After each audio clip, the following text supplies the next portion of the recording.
After 7 long years, Edward's brand new masterpiece, Marooned, makes a stunning debut, featuring the same beloved formula and familiar flavor. No food, no survival tools, not even a hair on his head. Edward must survive for 10 days in the world's most dangerous location. Though Edward is now approaching his 50s, nothing can restrain his adventurous spirit. As the top dog in wilderness survival, in his prime, even Bear Grylls had to yield ground. Can he now elevate survival skills to unprecedented new heights? After 2 years of preparation, the ever-sharp Edward makes his grand return. This time, he arrives at Colombia's Orinoco River. Here, he savors spicy dried fish and sashimi-style earthworms for vitality, even juicy wild cashew fruits. Beyond that, he traps a 30-pound spectacled cayman. Observe this snow-white cayman meat. Each bite delivers an ultimate thrill to the taste buds. Afterward, he washes it down with refreshing mountain spring water. What should be a wilderness survival show, once again, becomes his outdoor vacation. Boarding the production team's nuclear-powered speedboat, he reaches the designated spot, then transfers to a quad bike.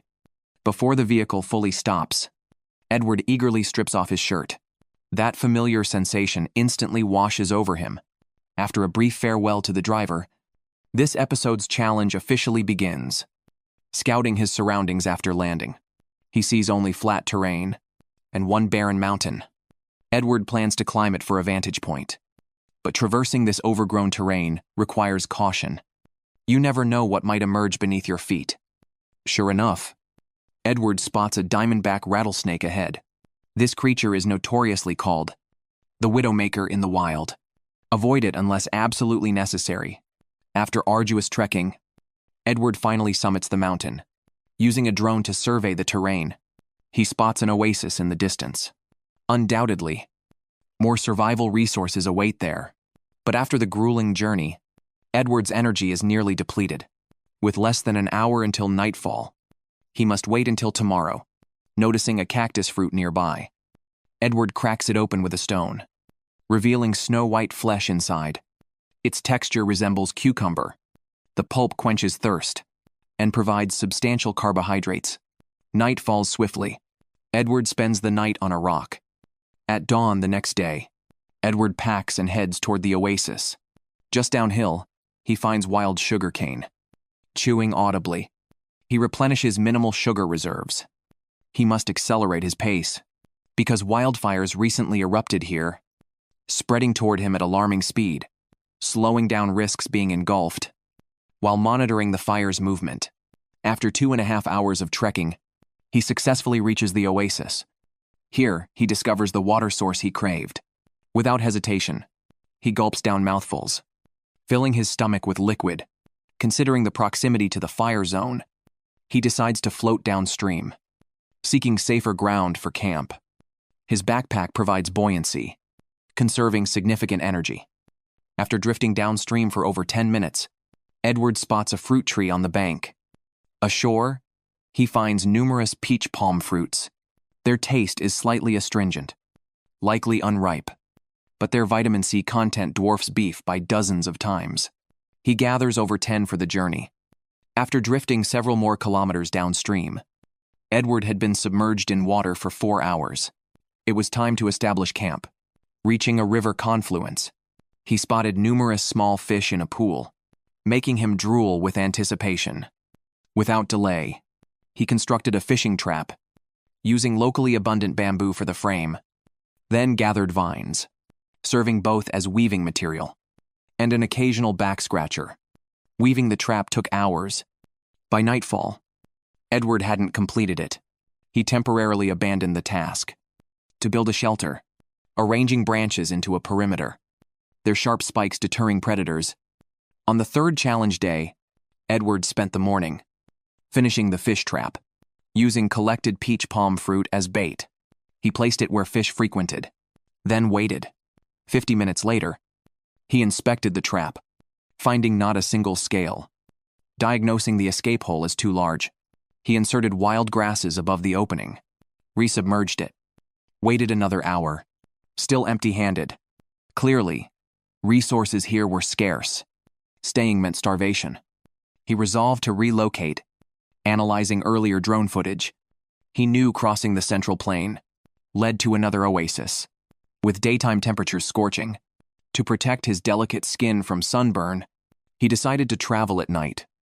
At dusk, he set out with gear, but severe caloric deficit made long-distance travel unwise, especially while scanning for predators. After nightfall, he navigated by instinct toward his goal. Exhaustion eventually forced him to sleep directly on the ground. The fourth day arrived. Edward had slept soundly, noticing woods behind him. Entering the forest, he heard rushing water. Following the sound, he discovered a winding stream, letting out an eerie heh laugh in delight. Better still, the stream teemed with darting fish. He quickly deployed his trap, then scouted an open area, kicked open a termite mound's crown, and broke off a chunk as bait. After setting the trap, Edward explored deeper, finding an unidentified fruit. Locals had warned. It caused permanent hair loss. Edward remained unfazed. Having no hair to lose, its hard shell became an instant bowl. 2.5 hours later, he checked the trap. The new bait worked wonders. Dozens of small fish swam inside. Though tiny, they offered fresh protein. Edward popped one raw into his mouth. Crunchy and refreshing. Surprisingly tasty. With protein content dozens of times beef's bacon, slightly rejuvenated. He prioritized firemaking. To save time, he used his drawstring cord, fashioning a bow drill. Having done this thousands of times, flames rose in minutes. The arid climate risked wildfires. He spread sand as a fireproof base, rechecking the trap. Another bountiful catch. Edward skewered them on sticks, roasted them over flames. Each bite delivered crispy snap, chicken-like texture, protein levels dwarfing beef. He devoured them ravenously, fed and content. He slept soundly into day 5. Awakening, he cracked yesterday's fruit with a stone. Its white flesh caused baldness. Though unconcerned, he cauterized it with wood ash, creating a functional bowl. Exploring further, he found fallen cashews. Fresh ones hung overhead. While raw cashews are toxic, their pseudo-fruit was edible treasure. Edward plucked one, juice exploding in his mouth. A papaya-watermelon hybrid, exquisitely delicious. Pure indulgence. He gathered over a dozen, charring them on coals. While waiting, he spotted earthworm castings. Digging revealed a several-inch-long earthworm. A potent vitality booster. Fans eat first, as always. He crunched it raw, crisp yet slimy, with a lingering fishy aftertaste. Protein concentration, dozens times beef. Returning to camp, roasted cashews awaited. Cracking one open, he savored its warmth and satisfying crunch. Having slept on ground 4 nights, he built a riverside shelter today. For easy water and food access, snapping a sapling took immense effort. Edward realized, at this pace, construction would take ages. He crafted a stone axe instead. Decades hadn't dulled.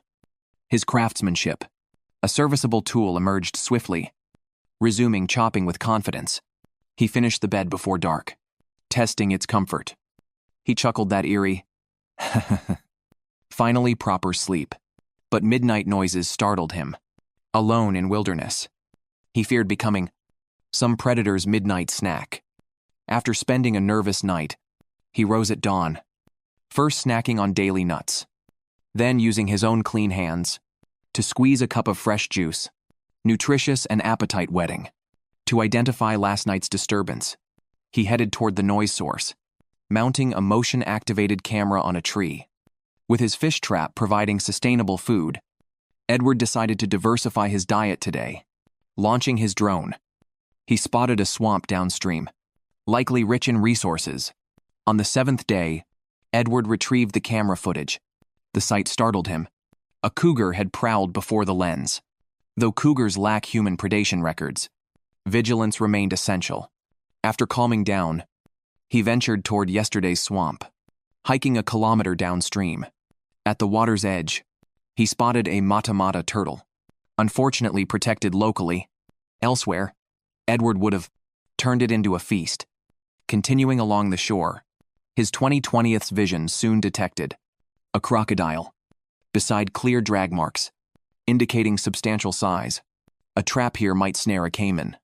He sprang into action, designing a snare trap, triggered when the reptile climbed ashore, suspending it mid-air, using branches as springs, and fish meat as bait. Completion came swiftly. For reliability, Edward tested it personally, nearly struck by the recoiling branch. His clumsiness elicited a self-mocking ga-ga-ga laugh. At dusk, buoyed by success, Edward lectured the camera again. Life's about family. 100%. The 8th challenge day dawned. Edward rushed to inspect the trap. Spotting prey from afar, an adolescent spectacled cayman. He crept up from behind, seizing its neck in one motion, then dispatched it instantly with a stone, weighing at least 30 pounds. Returning triumphantly to camp, facing such premium ingredients, Edward prepared meticulously, binding stone to stick for an axe, dismembering the cayman, tearing off snow-white meat, visibly mouth-watering. His eerie, hey, hey, hey laugh escaped. He roasted the meat over charcoal. 30 minutes later, firm textured delight emerged. A fish-chicken hybrid flavor. Each massive bite made Edward declare this paradise. Not to mention its claimed protein content, thousands times beef. Next, he mashed foraged figs into paste, sprinkled crushed cashews atop, warmed it slightly over fire. Fig pudding transported him to bliss.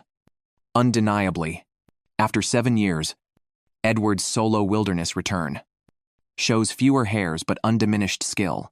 Recalling his journey's trials, emotion overwhelmed him. Tears streaked the survivalist's face. The 10th day arrived.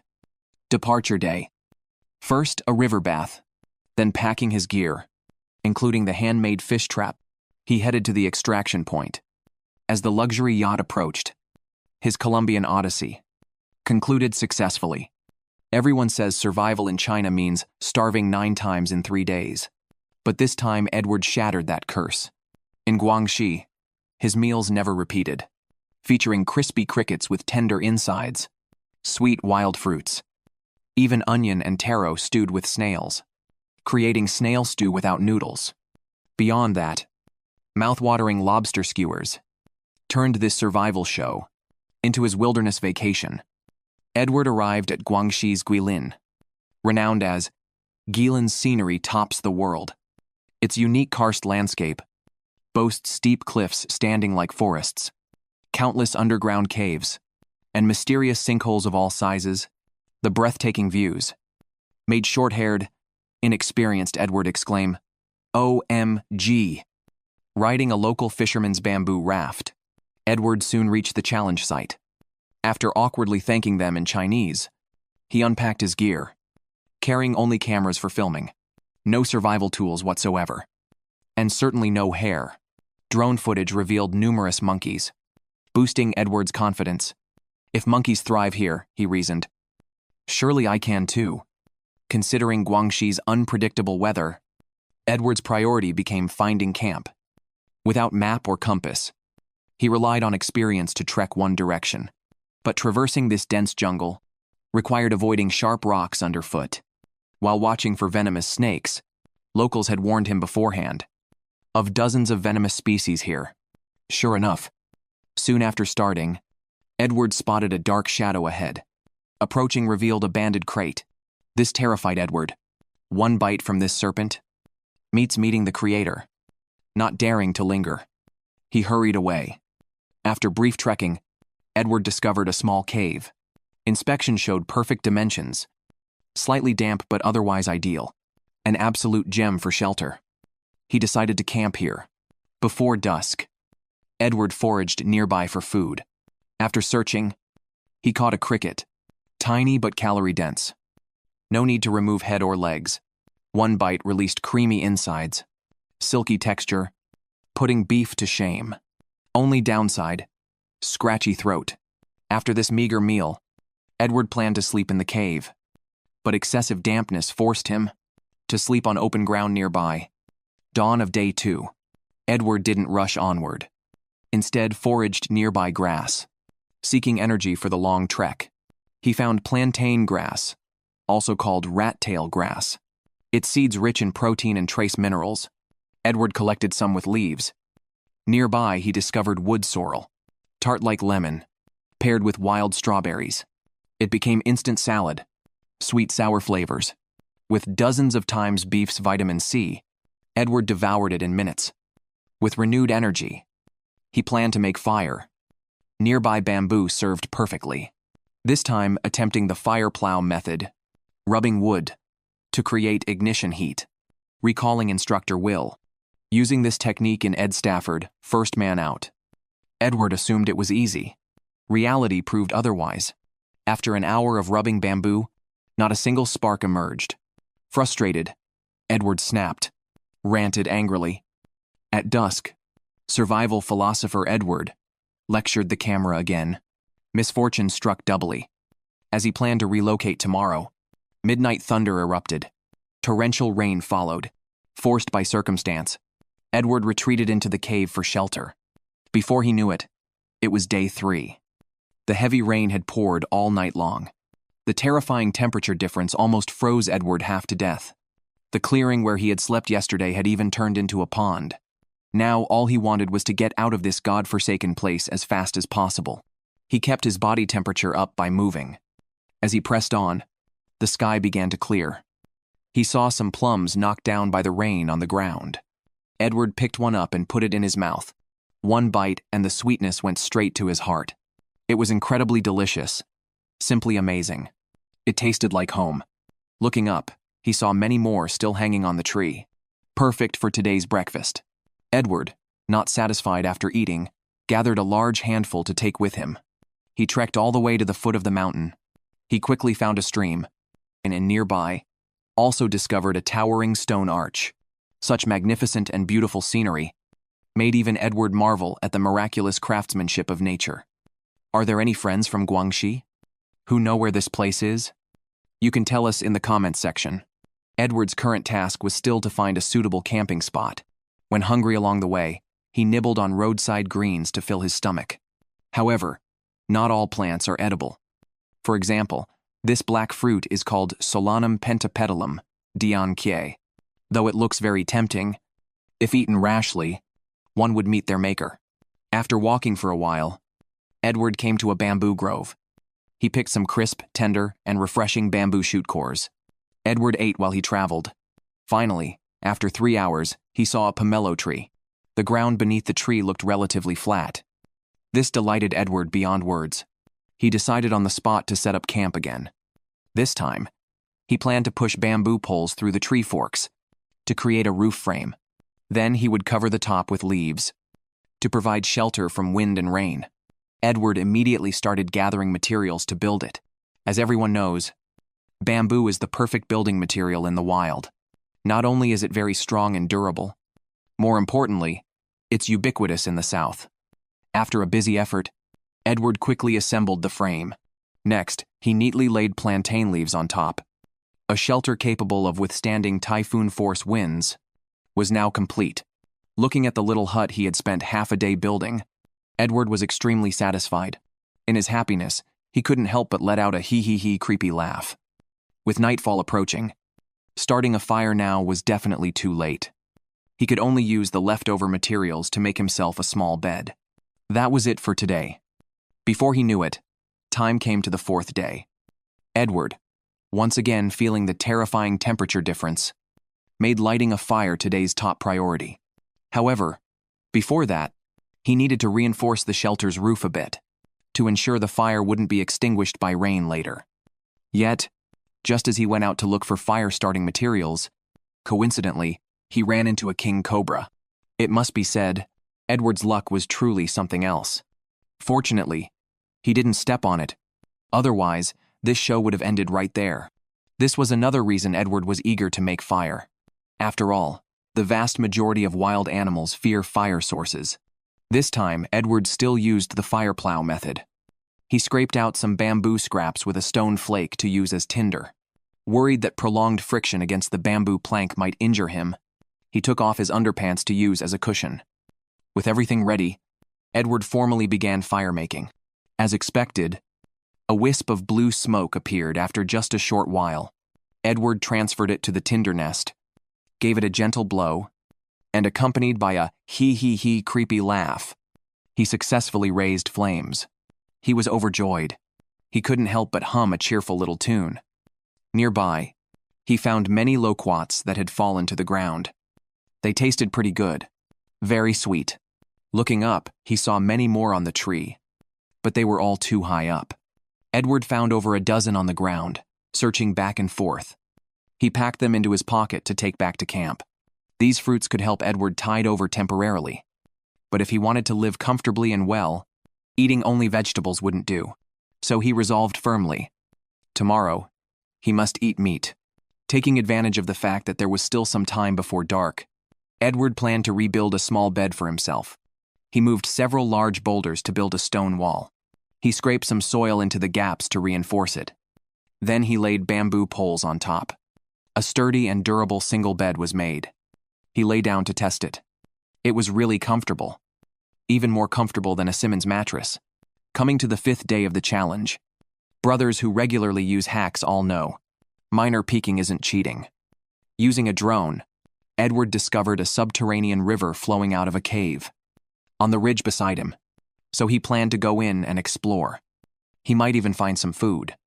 However, before that, he needed to make himself a torch. And these pine branches were excellent fire accelerants. Edward scraped some off with a bamboo shard. He heated them to make them melt, then added bamboo scraps into it, stirred them together, and finally stuffed the mixture into a bamboo tube. A torch was now completed. Then Edward took some embers to the cave entrance. He lit the torch and walked straight inside without looking back. At first, it was extremely narrow, barely passable for a person.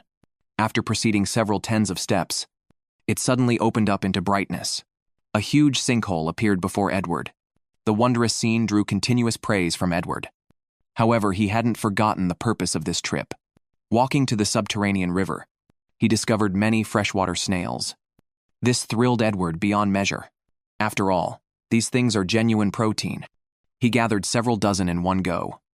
On the way back to camp, he also picked some onions and taro as side dishes. Back at camp, he used bamboo as a cooking pot. He went to the stream and fetched a full bamboo tube of water. He put the snails in first, then added the onions and taro. It looked clean and hygienic. It has to be said, when it comes to eating, Edward dares to call himself second to none. No one dares to claim first. He then put it on the fire to heat for a while. A version of snail noodle soup without the noodles was freshly prepared. Edward picked up a piece of taro and put it in his mouth. It tasted soft, sticky, and sweet, making Edward give an involuntary thumbs up. Next, he tried a snail. It had a wonderfully chewy texture and a faint hint of taro flavor. After finishing, he took a sip of the delicious, rich broth. His life was simply too comfortable. Before long, it was day 9. Over the past few days, Edward had survived on berries and snails. Even with the passive skill of 3 days without eating 9 meals, he couldn't hold out any longer. Therefore, he urgently needed a hearty feast. Hiking to the edge of the small stream, Edward spotted a crayfish in the water, and it looked quite sizable. Continuing his search along the stream, besides the crayfish, he also picked up many crabs. Edward was so overjoyed he nearly cried. He took the haul back to camp to clean it up. There were fully 10 crayfish and 3 crabs. He skewered them on branches and roasted them over the fire. The cooked crayfish turned an enticing red color. Just looking at them made one's mouth water. Holding the hefty weight in his hand, Edward couldn't stop grinning from ear to ear. As for the taste, it was beyond reproach. The meat was tender and richly flavorful in his mouth. The rich taste was endlessly satisfying. It would have been perfect with a sprinkle of ground pepper and salt right then. Waking up after one more sleep was the day to go home. Edward restored the shelter to its original state. Then he packed up his belongings and successfully concluded this episode's challenge.